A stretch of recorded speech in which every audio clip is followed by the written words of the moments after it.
Nako po, mahabagin. Magugustuhan nyo talaga itong ulam na ibabahagi ko sa inyo mga kaibigan. Mura-mura, manok. 6 na piraso po na malalaking hiwa ito ng manok na nakikita nyo na may buto at saka may balat. Lagyan natin ng konting asin at paminta. Pupulahin po natin siya. Pagkatapos ng 3 minuto, baliktarin na po natin. Malalaking piraso po ito ng manok. Mag-ingat po kayo, baka materinsakin kayo at meron tong balat syempre at mantika. Diretso po ng pagluluto natin hanggang sa pumula naman yung balat at maluto ng konti ang manok sa loob. Pagkatapos po ng 10 minuto, baliktarin natin. Nakita nyo, yung balat, tostado na at mapula na. Binabaliktad ko lang. Isalin po muna natin sa tasa ang ating bahagyang nalutong manok. Ito yung pinagprituhan ng manok, tinanggal ko na rin po at hindi natin kailangan yan. Nagtira lang po ako ng mga 2 kutsara ng mantika dun sa ating paglulutuan. Igisa na po natin ang ating sibuyas. Lagyan na rin natin ng bawang.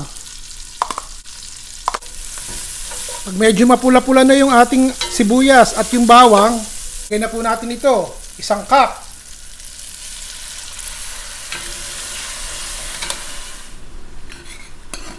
Lagyan na rin natin ng toyo. Ito po ay 1/2 cup ng toyo. Ating paminta.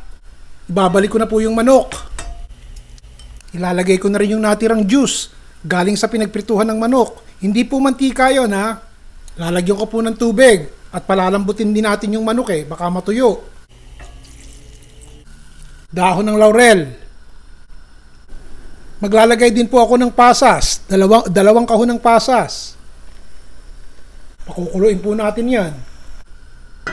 Takpan po natin, lutuin hanggang sa lumambot ang manok. Hihinaan ko po ang apoy.